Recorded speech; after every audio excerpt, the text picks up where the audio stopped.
Hello, my friends, and welcome to Lizards of the Toast, where we use the fancy lands and we don't apologize for it. And guess what? Are you wicked? Are you demonic? Do you like treasure? Are you a troll? Well, if you're any of those things, welcome, welcome, welcome, because you come to the right place. So what is this deck? This is Sometimes That Is Better. Now, if you're familiar with the old film Pet Cemetery, the old man Judd Crandall always said about Pet Cemetery, he'd be like, sometimes that is better. And he meant that sometimes, rather than have something come back evil from the Pet Cemetery, it's better if they were just dead altogether. But in this case, sometimes dead is better because we want the dead thing out of the cemetery to be better and do more destruction. So that's where we are. And let's get right into it without further ado or digression, right? Look at that demon. Who wouldn't want a big demon? We need big demons. We like big demons. And I think you'll be pleasantly surprised with my non-fancy land selection here. We have the Wicked tokens. We'll be needing those. So, what is our showpiece here? What makes us so happy? The Archfiend's Vessel coming in here. It is a 1 black 1/1 with lifelink. Who cares? But when Archfiend's Vessel enters the battlefield, if it entered from your graveyard, or you cast it from your graveyard, exile it. If you do, create a 5/5 big black demon creature token with flying. And look at, there it is, right there. And we can get this, about turn 2, we can get our big demon on the board. That's what we're shooting for, is big demon turn 2. So we have 1, a 2, a 3, a 4 of these Archfiend's Vessels. Aren't they nice? And you know what? What's funny about the humans in this deck is we just want to throw them in the graveyard. Because sometimes dead is better, right? Sometimes dead is better. Now, speaking of throwing humans in graveyards, Greedy Freebooter. Oh, a demonic reward for your greed, sir. Oh, you greedy, greedy, filthy guy, you. So, when Greedy Freebooter dies, scry 1 and create a treasure token. Oh my goodness, where's our demonic treasure? There it is.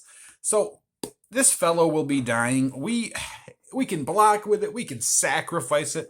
We can get treasure tokens from it. Oh, so great. And the way we just stack these treasures, you're just going to love this. It's so wicked. Okay, we've got 4 Greedy Freebooters because, hey, it's 1 black mana. Now, who likes to eat up these things? How are we getting these things into the graveyard? I will show you here. We got our Carrion Feeder coming in here for 1 black. And you know what? The price just ticks up on these. Has anybody noticed that? Because I sure do. I mean, we're still in the budget build, but when I looked at the price of the feeders, I was like, man. So, our Carrion Feeder cannot block, which is a little Dudley, but that's okay because it's a sack outlet. Sacrifice a creature, put a 1/1 counter on the Carrion Feeder. All right, let's get these. We'll go like this. I think I'll like this a bit better. Let's put our vessels there and our booters here. We got our feeders, our vessels, and our booters. Feeder, vessel, booter. Okay, now here's Reggie. Look at Reggie. Oh, now this is our favorite thing to put in the pet cemetery because sometimes even a dinosaur dead is better. So dinosaur dead better. Okay, Rotting Regisaur is 2 and a black. That's crazy. At the beginning of your upkeep, discard a card. Now, in the Dexplanation, we're going to talk about that. So at the beginning of your upkeep, not at the beginning of your main phase, right? At the beginning of your upkeep, discard a card. That means you still get your draw step. That's right, Jeffrey. You in the back there, you can quit squirming. You still get your draw step on the turn you do the discard. So you don't discard. If you're hellbent, you don't discard the card that you draw. This happens at the beginning of your upkeep. And those people that want to get rid of the upkeep, are you crazy? Reggie would not like that. And we are running 4 Reggies. Because Reggie is kind of like a big boy in the deck. Alright, so there's Reggie. You get down there, Reggie. Join your friends. Little freebooters. The booter, the feeder, the vessel, and Reggie and the troll. So Troll of Khazad-dûm. This kind of was the inspiration for this deck because I really love this card, and I opened 3 of them, and out of all those Lord of the Rings, I only opened 3.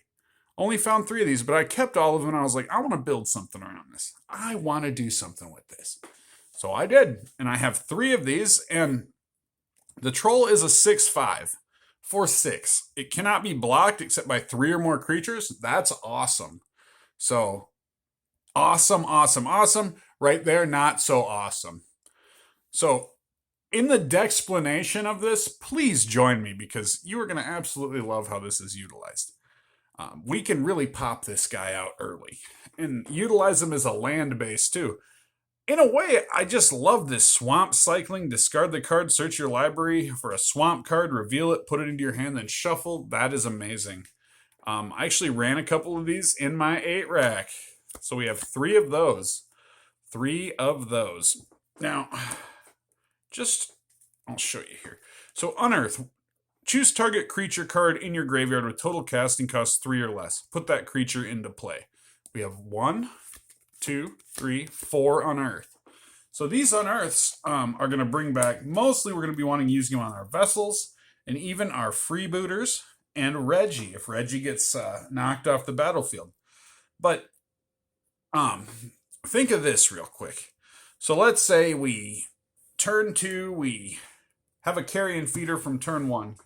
We, turn 2, we play a freebooter, sacrifice a freebooter, play Not Dead After All, bring back a freebooter, sacrifice it, adding another counter here, and we have 2 treasure tokens. And if we have an Unearth, we can play back our freebooter, and guess what, man? We can sack it again and get another treasure token. So that's kind of neat, right? All right. Onward and forward. Oh, I better be careful. The sideboard separator there is kind of slim there, Jeffrey. Man, we're making killer time. I'm doing good. My digression is at a minimum, right? Not digressing too much. Saving it for the explanation to keep you guys watching more videos, man. Like and subscribe. Isn't that what they all say? I can say that too. Other people do. It's my turn. So look at this. Show a Kithkin. See page 28. Emerging from under the ground where he was buried. There it is. Persist. Return target non-legendary creature card from your graveyard to the battlefield with a -1/-1 counter on it. So that is going to be Reggie, if need be. But most of the time, turn 2, if we got a persist and a troll in there, man, we can persist our troll right out of there. So what a nice thing. They work together. Oh, what a troll you are. That troll is mad, too. See that? Look at that. I knew that was a special card when I first saw this card. I was like, I like this troll. I think this troll is going to do good things in my life. And I think our budget builds, this is just what we want for this. Because this has already beaten both the prowess decks. It's gone 3-2 against one of the prowess decks. The non-budget one, red prowess with green. So I was impressed. We have Collective Brutality here. This is probably one of the more expensive cards in the deck, to be honest with you. It's a couple bucks. It's got Escalate, discard a card. So turn 2, this is going to put cards in our graveyard. Target opponent reveals his or her hand. You choose an instant or sorcery card from it. We don't want instant or sorcery cards that do things that affect our graveyard or things that can knock off one of our little creatures that we're trying to do these things with. We don't necessarily want those removed. So getting that's fine. Target creature gets -2/-2 until end of turn. It's sorcery speed. That's okay. Target opponent loses 2 life and you gain 2 life. That's pretty good. That's okay. That 2 damage, this is, it's very nice to get these and just discard the cards that we need in the graveyard. So 2 of those, keeping it in the main deck, keeping it real for the Collective Brutality. Am I right? So Not Dead After All. 1 black mana. This one has seen a lot less play lately, so it's really cheap now. It's like 63 cents. Until end of turn, target creature you control gains when this creature dies, return it to the battlefield tapped under its owner's control, then create a Wicked Roll token attached to it. So we're going to do this on things like the freebooter. We can do it on our vessel, which when our vessel returns, Oh my goodness. If it entered from the graveyard, we get our 5/5. Big demon. So that's pretty cool. We got, where is he? Oh, there it is. Okay, yeah, we're running 4 of these, play set of those. So that's where our Wicked Roll token is going to come in. And what's really neat here is with this Wicked Roll, say like with the freebooter, we put the Wicked token on, it gets the +1/+1. When this aura is put into a graveyard from the battlefield, each opponent loses 1 life. So we can do 1 damage, bounce the freebooter back a couple times, and get a couple treasure tokens, which it doesn't seem that good in this, but this being a budget deck, that kind of like ramp where you can get a couple treasure tokens like turn 2, that's pretty big deal in a budget build like this, which this is going to, I think, it holds its own pretty good. I can't wait to make some videos for you guys with this. Like the Troll of Khazad-dûm, like let's do a little math here. So let's say we bounce our freebooter twice on turn 2 and get 2 treasure tokens. Turn 2, we have 2 black. Essentially, turn 3, we get hard cast.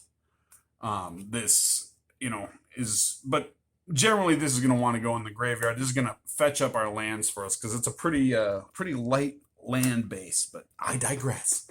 All right, we have Undying Malice. We're running 1, 2, 3 of those in the main board. Just kind of like Not Dead After All, but not quite as good. So we have Fatal Push, the best black removal, kind of. Destroy target creature if it has converted mana cost 2 or less, and then Revolt. Destroy that creature if it has converted mana cost 4 or less instead, if a permanent you controlled left the battlefield this turn. And boy howdy, sometimes dead is better, so stuff's going to be leaving the battlefield all the time. All right? Know what I mean? So we can probably hit them for 4 most times. So in the main board right now, we have 2 of those with a Funeral Charm. Now, my friends, you have to use a little bit of imagination here because I have been waiting a heck of a long time. I have 2 Funeral Charms that are in 8 rack. So rather than take them out and switch them around for the video, I'm like, man, the Toastettes and the Toasties, the brothers, sisters, and siblings that enjoy our channel are smart enough and imaginative enough to imagine that these Soul Guide Lanterns could be 2 other Funeral Charms. So use your imagination. We run 3 Funeral Charms. Funeral Charm, Funeral Charm.